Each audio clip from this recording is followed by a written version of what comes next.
삼국사기에 나오는 고구려 평원왕 때의 일입니다.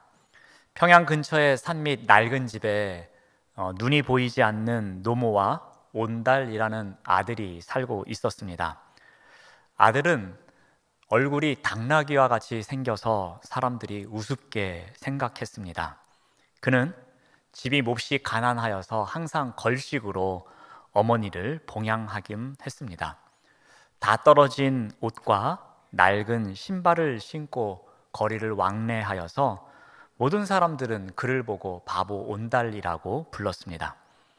그 용모가 기이하고 우스꽝스럽긴 하지만 마음만은 착했습니다. 그리고 늘 웃고 다녔습니다. 반면에 평원왕에게는 이 평강이라는 공주가 있었습니다. 그런데 공주는 어릴 때부터 울보였습니다. 평강공주는 아무도 못 말리는 울보였습니다. 그러자 평원왕이 공주에게 이렇게 말합니다. 너는 울기만 하여 나의 귀를 요란스럽게 하니 커서도 반드시 사대부의 아내가 될 수 없으리라. 바보 온달에게 시집 보내겠다라고 합니다. 이 평원왕은 평강공주가 울 때마다 입버릇처럼 이런 말을 했습니다.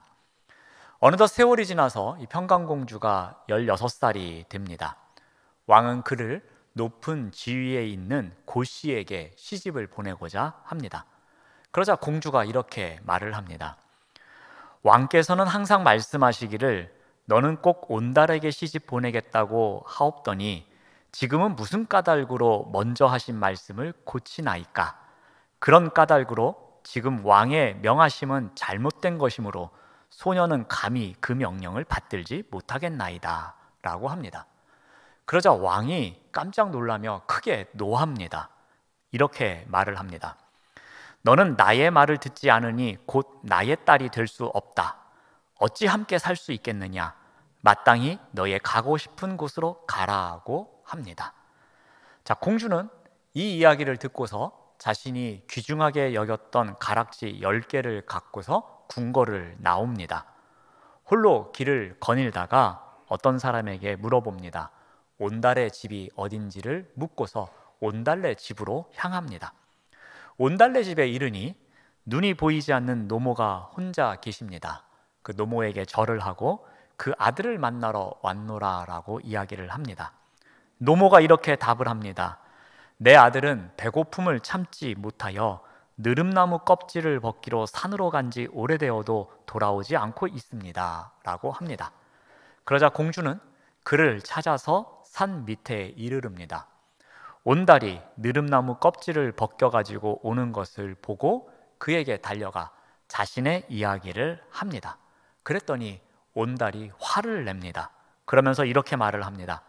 이곳은 어린 여자가 다닐 곳이 아니다. 너는 반드시 사람이 아니고 여우나 귀신일 것이다. 나에게 가까이 오지 마라 라고 합니다. 온달은 뒤를 돌아보지도 않고 자신의 집으로 가버립니다.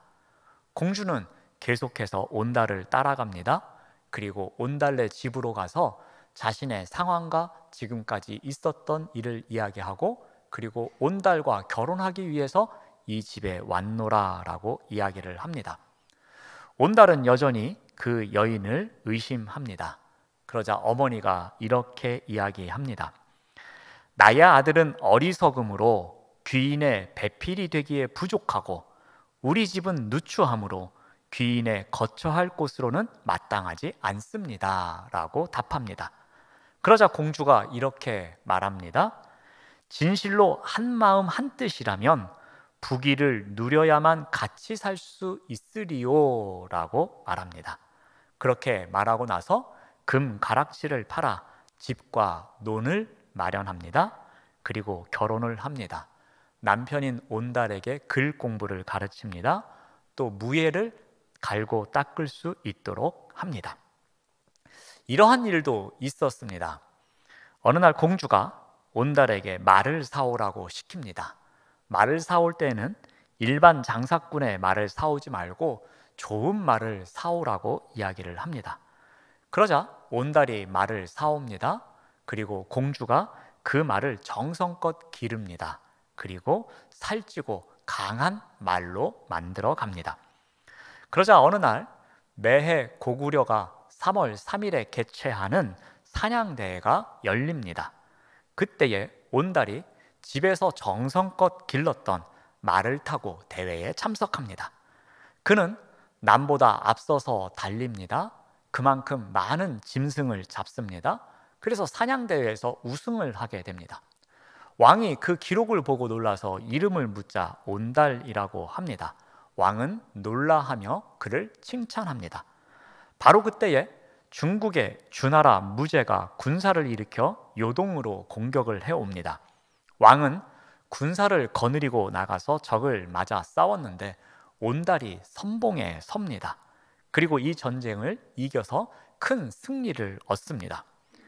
개선하여 전공을 의논할 때에 모두가 온달이 1등 공신이라고 이야기를 합니다. 마침 왕은 크게 기뻐하며 이 사람이 바로 나의 사위다라고 이야기를 합니다. 그를 사위로 받아들이고 큰 벼슬을 주었고 왕의 총애함이 두터워서 위엄과 권세가 날로 성하는 삶을 살아갑니다. 그 이후의 이야기도 있습니다. 하지만 오늘 필요한 이야기는 여기까지라서 이만큼만 말씀을 드립니다. 바보라고 놀림을 받았던 온달이었습니다. 그런데 그가 고구려의 장수가 될 수 있었던 비결은 과연 무엇이었습니까? 그의 결점을 보완해주는, 그리고 그의 삶의 부족함을 보완해준 한 사람이 있었기에 가능했습니다. 평강공주는 사람들에게 바보라고 불리웠던 온달을 보완하여 노모와 자신이 설정해놓고 한정하고 있는 그 삶의 울타리를 넘어서게 만듭니다. 그냥 사람들이 부르는 대로 바보로서, 그리고 눈이 먼 노모를 모시고 걸식하는 사람으로 살아가는 것이 아니라 그 삶의 한정했던 한계를 뛰어넘을 수 있도록 보완해주는 삶을 살게 된 것입니다. 오늘 본문에 이 평강공주와 같은 삶을 살았던 한 여인의 이야기가 나옵니다. 다윗이 사울왕을 피해 바란 광야에 내려갔을 때의 일입니다. 그곳에 나발이라고 이름하는 한 사람이 살고 있었습니다. 그런데 그가 어떤 사람인지 성경은 이렇게 소개를 합니다. 먼저 그는 엄청난 부자였다라고 소개합니다. 오늘 본문의 25장 2절 말씀을 봅니다.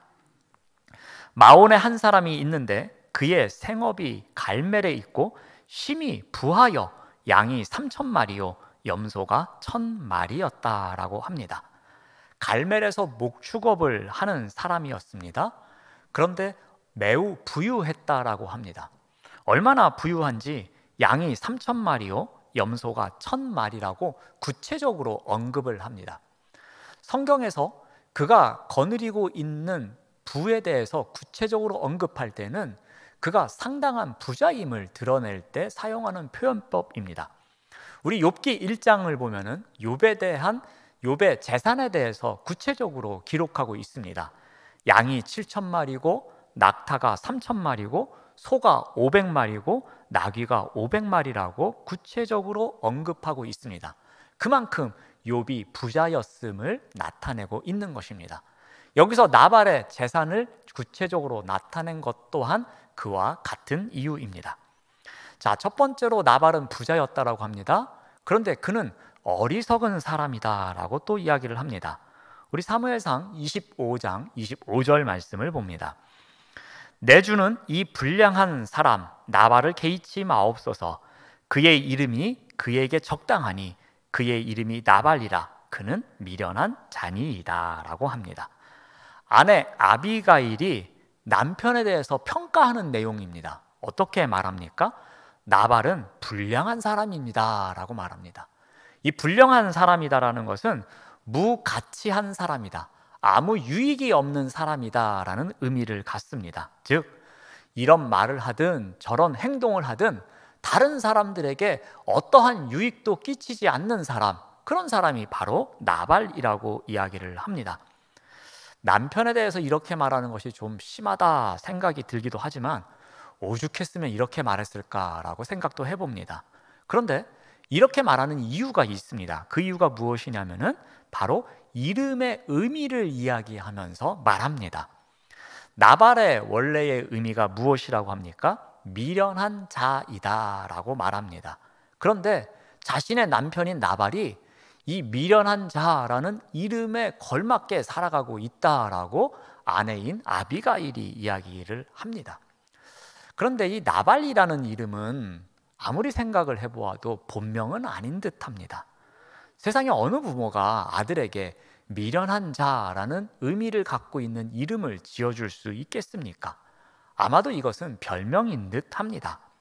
나발의 말과 행동을 지켜본 사람들이 붙여준 이름인 것 같기도 합니다. 그만큼 나발은 어떠한 말을 하든 행동을 하든 누구에게도 유익을 주지 못하는 어리석은 사람으로 살아온 것을 강조하고 있음을 우리가 알 수 있습니다. 또한 나발이 어떠한 사람인지 그의 행실에 대해서 이렇게 소개합니다. 우리 3절 말씀을 보시면 남자는 완고하고 행실이 악하다라고 합니다. 이 완고하다라는 것은 관계에 문제가 있는 것을 말합니다. 즉 타인과의 관계에 있어서 거친 면이 있다라는 겁니다. 자신의 것만 고집해서 타인과의 관계에 늘 문제가 생기는 것을 말합니다. 자신이 완고하기 때문에 타인과의 관계에 있어서 장벽이 생깁니다. 그 장벽 때문에 행실이 악해집니다. 그러다 보니까 누군가를 불편하게 만드는 경우가 있다라는 것입니다. 그런데 이것은 하나님과의 관계에 있어서도 문제가 된다라는 것입니다. 도저히 하나님의 마음을 알지 못합니다. 자기 것만 옳다고 생각합니다. 자기 것만 주장하고 있습니다. 그러다 보니 하나님의 관점에서 보면 행실이 악한 것입니다. 그래서 늘 자신의 중심을 지켜서 말씀대로 따라가는 것이 아니라 좌로 치우치기도 하고 우로 치우치는 삶을 살아가고 있습니다. 이러한 삶을 살아가는 사람이 바로 나발입니다. 부유합니다. 그런데 어리석습니다. 그래서 관계에 있어서 문제가 생기고 다른 사람들로 하여금 불편하게 만들며 어떠한 유익도 끼치지 못하는 삶을 살아가고 있었던 것입니다. 그런데 반면에 아내인 아비가일은 어떠했다라고 소개합니까? 우리 3절 말씀을 봅니다. 그 여자는 총명하고 용모가 아름답다라고 합니다. 이 아비가일이라는 이름이 갖고 있는 원래의 의미는 기쁨의 근원, 기쁨의 원천이라는 의미입니다. 즉 아비가일은 남편과 달리 사람들에게 유익을 끼칩니다. 그래서 아비가일을 만나는 사람들은 늘 기뻐하는 삶을 살아간다라고 보시면 될 것 같습니다. 그런데 어떤 면에서 이렇게 다른 사람들에게 기쁨을 주며 살아가고 있다라고 합니까? 아비가일은 총명했다라고 합니다. 총명하다는 것은 훌륭한 식견을 갖고 있는 것입니다. 훌륭한 통찰력이 있는 것입니다. 그래서 상황을 잘 분석해서 그 상황에 따른 대처를 지혜롭게 한다라는 것입니다. 그러니 사람을 만나든 어떠한 일이 생기든 총명하게 지혜롭게 그 일을 잘 대처하기에 사람들이 그를 만나면 기뻐할 수밖에 없는 것이었습니다. 또 하나 그녀를 보면 기뻐하는 것은 용모가 아름다웠기 때문이다라고 합니다. 이것은 얼굴이 예쁜 것만을 이야기하지는 않습니다. 아마도 차림새, 요즘 말로 이야기하면 이미지가 좋았던 것 같습니다. 호감을 주는 사람이었던 것 같습니다. 그래서 이 아비가일을 만나게 되면 사람들이 기뻐하였다라고 보면 될 것 같습니다. 자, 그런데 이 나발과 아비가일 부부가 다윗과 관련하여서 한 사건이 일어납니다. 이 사건은 다윗이 나발에게 자신과 자신의 부하들이 먹을 양식을 얻으려고 하는 데서 시작됩니다. 자, 어느 날 광야에 있는 다윗에게 기쁜 소식이 들려옵니다. 그 소식이 무엇인지 4절에서 이렇게 말합니다. 다윗이 나발이 자기 양털을 깎는다 함을 광야에서 들은지라. 자, 양털을 깎는 날이 되었다고 했는데 다윗이 왜 기뻐했을까요? 자, 양털을 깎는다라는 것은 농사를 짓는 사람들의 이야기로 적용을 한다면 추수하는 날입니다. 나발에게는 양이 3,000마리가 있었다라고 했습니다. 이 3,000마리의 양의 털을 깎기 위해서는 여러 날이 필요했을 것입니다. 그리고 많은 사람들이 필요했을 것입니다. 그 사람들이 여러 날 양의 털을 깎기 위해서는 먹을 것을 많이 준비해야 됩니다. 그리고 잔치가 열립니다. 또 양도 여러 마리 잡아야만 했을 것입니다. 그러니 1년 중에 이 날은 마을 잔치가 열리는 날이다라고 생각하시면 될 것 같습니다. 나발의 집에서 양의 털을 깎는다는 소식이 광야에서 힘들게 살아가고 있는 다윗과 그의 일행에게 들려온 것이었습니다. 그랬더니 얼마나 기뻤을까 우리가 쉽게 상상할 수 있을 것입니다. 자, 이 소식을 듣고서 다윗이 어떻게 합니까? 우리 5절 말씀을 보시면 다윗이 이에 소년 10명을 보냅니다. 그리고 나발에게 이르러 내 이름으로 문안하라라고 말합니다. 다윗이 부하 10명을 보내면서 하는 말이 무엇입니까? 가서 내 이름을 대고 우리의 주인이신 다윗이 당신에게 문안합니다 라고 하면은 그쪽에서 다 알아서 먹을 것을 풍성하게 싸줄 것이다 라는 의미를 담고 있는 것입니다. 자, 그런데 무슨 일이 일어납니까? 우리 10절 말씀을 보시면 나발이 다윗의 사환들에게 대답하여 이르되 다윗은 누구냐? 이새의 아들은 누구냐? 요즘에 각기 주인에게서 억지로 떠나는 종이 많도다라고 이야기를 합니다. 나발의 반응은 다윗이 예상했던 것과는 전혀 뜻밖의 일이었습니다. 나발은 다윗을 모를 리가 없는 사람이었습니다. 왜냐하면 10절을 보시면 나발은 이렇게 이야기합니다. 이새의 아들 다윗이라고 이야기를 합니다. 분명히 다윗의 하인들이 가서 나발에게 이새의 아들이라고 이야기한 적이 없습니다. 그럼에도 불구하고 나발은 다윗의 이름으로 문안한다고 했을 때에 그가 이새의 아들인지를 알고 있었습니다. 이새의 아들이라는 것을 알았다라는 것은 그가 골리앗을 물리친 것을 알았다는 것이요, 그가 사울 왕의 사위라는 것도 알고 있는 것이요, 사울 왕에게 쫓기고 있는 중이다라는 것도 알고 있어야 한다라는 것입니다. 자, 그런데 그는 모른 척합니다. 이것은 무엇을 말합니까? 반어적으로 이야기하고 있음을 말합니다. 즉 반어적으로 다윗을 무시하고 있는 것입니다. 더 나아가서 나발은 다윗을 어떻게 이야기합니까? 사울의 종으로 있다가 도망친 종이다라고 이야기를 합니다.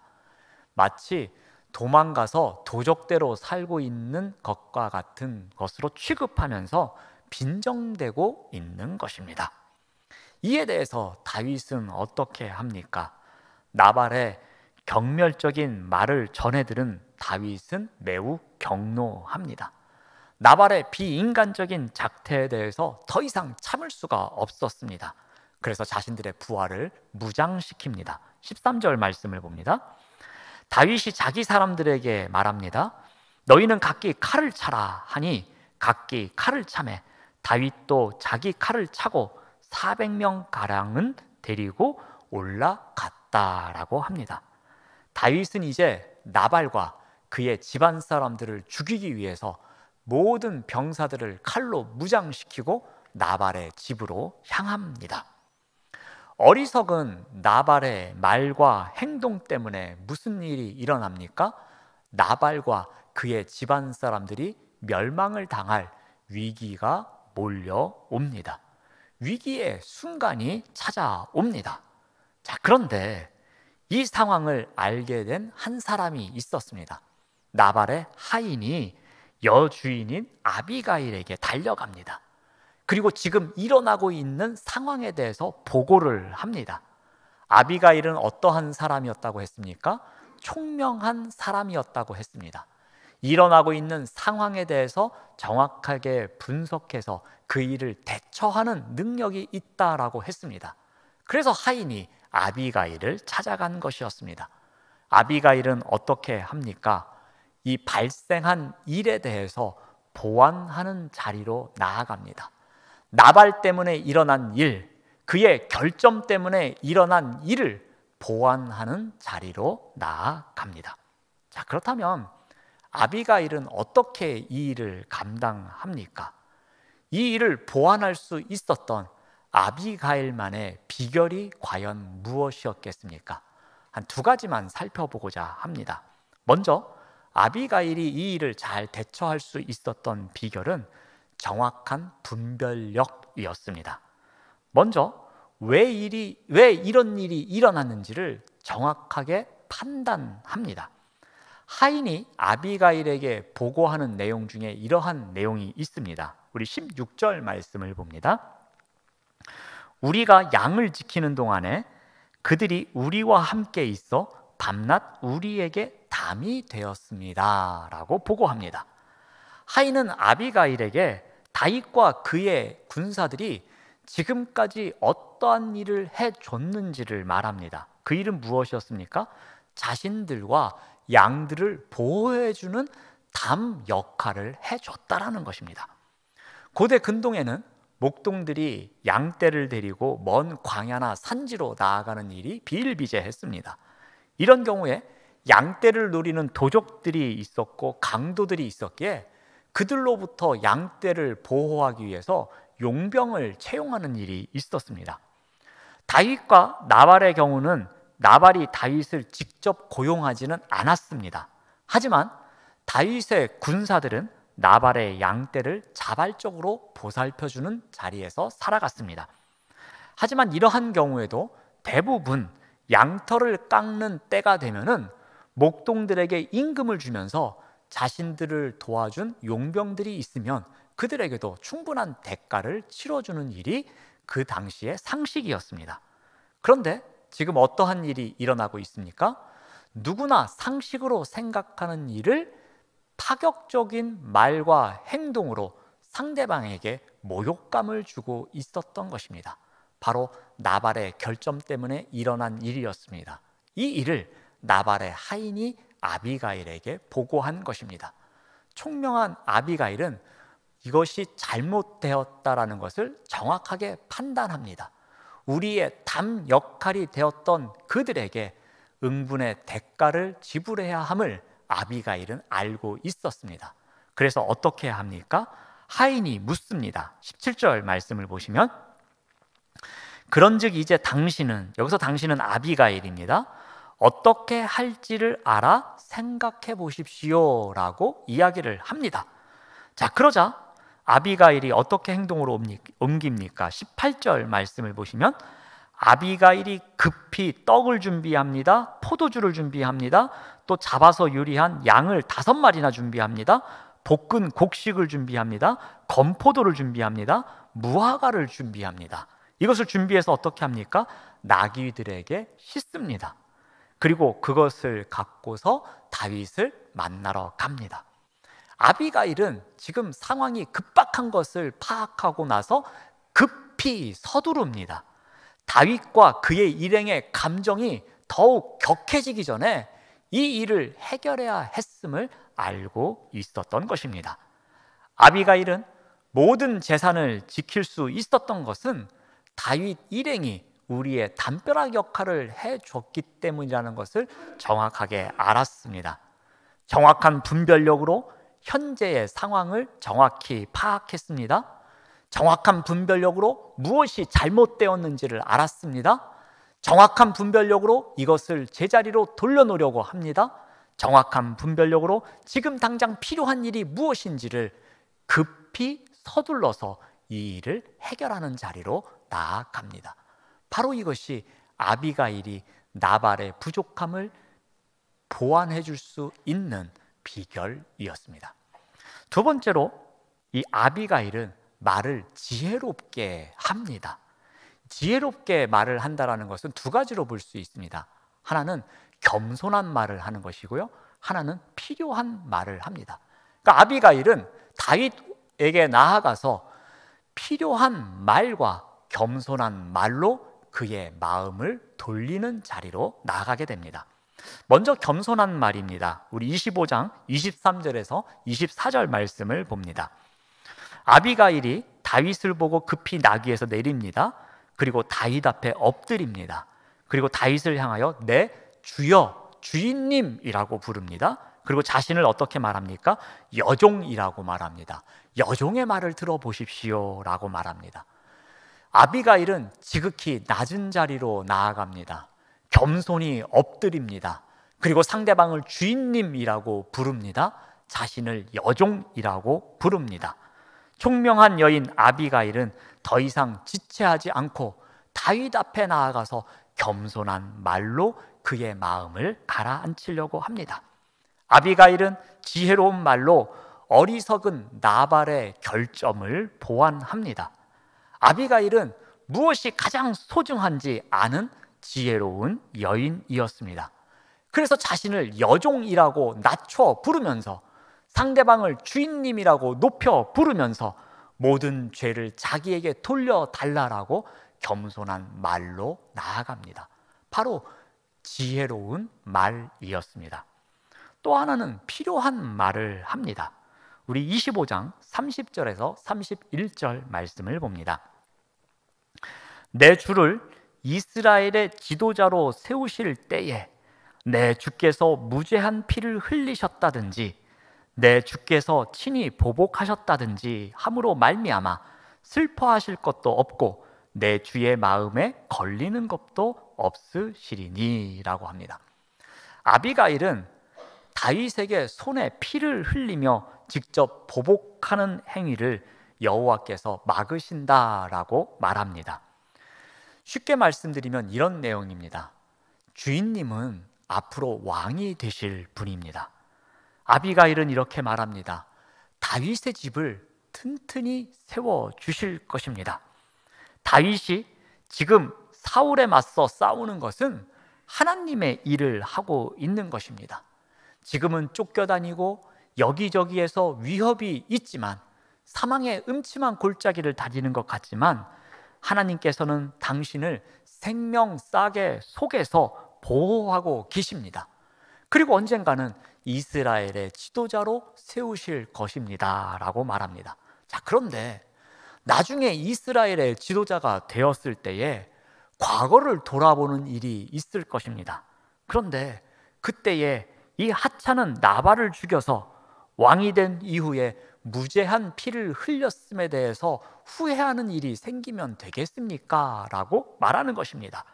혹시라도 감정이 격해져서 자신이 직접 출정하여 그 원수를 갚고 보복하는 일을 직접 할 일에 대해서 불명예스러운 말을 들을 수도 있는데 그런 일을 하는 것은 조금 삼가하는 것이 좋을 것 같습니다 라고 말하고 있는 것입니다.